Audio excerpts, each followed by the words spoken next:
Good morning and welcome to the Daily Light Devotion. I hope all of you have had a wonderful Saturday and looking forward to today. That is the 3rd of May. Today we're going to look at 1 Kings chapters 6 and 7 in the Old Testament. And in the New Testament, we are going to continue with Luke chapter 23, verses 27 to 38. In 1 Kings chapter 6 and 7, the theme is God's dwelling holiness and the greater temple. We see in these two chapters, Solomon begins one of the most important projects in Israel's history, that is building the temple and also the construction of his royal palace. These chapters are full of details, beauty, and design. But beyond the structure, they reveal something deeper, God's desire to dwell among his people. Chapter 6, Solomon builds the temple according to God's instructions. It is carefully designed, beautifully crafted, filled with gold and intricate details. This is not just a building, but it represents God's presence and God's holiness. In the middle of this process, God reminds Solomon, if the people walk in obedience, he will dwell among them. The temple points forward to Jesus. Jesus is the true dwelling place of God. Through him, God is with us. God's ultimate desire is not just a building, but a relation with his people. Chapter 7, the work continues with the palace, the temple furnishing, and skilled craftsmanship. Everything is made with excellence. Bronze pillars, sacred utensils, detailed artistry. Years of work lead to completion. This shows patience, precision, and commitment. All the beauty points to something greater. Jesus fulfills what the temple represents. He brings us direct access to God. Eternal beauty means a little without eternal devotion, but Jesus transforms both. The key takeaways is God is holy and worthy of our best. Obedience is connected to experiencing God's presence, and God desires to dwell with his people. Jesus is the true and greater temple. Verses in the New Testament, seeing Jesus, Luke chapter 23, verses 27 to 38. Compassion in suffering, forgiveness on the cross, and true King revealed. Now, verses 27 to 38, Jesus is on the way to the cross.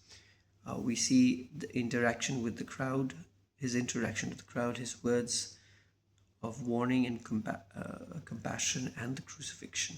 Even in suffering, Jesus reveals his heart and his identity.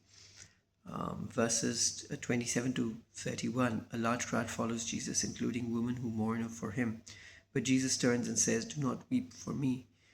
Weep for yourself and your children." He warns of difficult days ahead, a coming judgment. Even in pain, Jesus is not focused on himself. He's concerned for others. This shows his compassion, his awareness of what is coming. Even in suffering, Jesus cares deeply for the people and calls them to see the truth. Verses 32 to 34, Jesus is crucified between two criminals. Then he says to one of them a powerful statement, "Father, forgive them, for they do not know what they are doing." It's in extreme pain. Jesus is surrounded by injustice, yet he chooses to forgive and plead and intercede for forgiveness of the soldiers and everyone who did wrong to him. That is the whole human race. Soldiers divide his clothes, treating this moment casually, but actually it's fulfilling the prophecy. A prophecy, one of the prophecies of the Messiah. This reveals the heart of the gospel. Jesus does not respond with anger, he responds with mercy. Jesus offers forgiveness even to those who hurt him. Verses 35 to 38, the people and rulers, soldiers mock Jesus. He saved others, let him save himself. If you're the king, prove it. An inscription placed above him, this is the King of the Jews. They say it to mock him, but it is actually true, right? Jesus is a different kind of king, not one who saves himself, but one who gives himself up. Jesus is the greatest display of power and was not coming down from the cross but staying on it. That's the greatest display. What are some of the key takeaways? Jesus shows compassion even in suffering.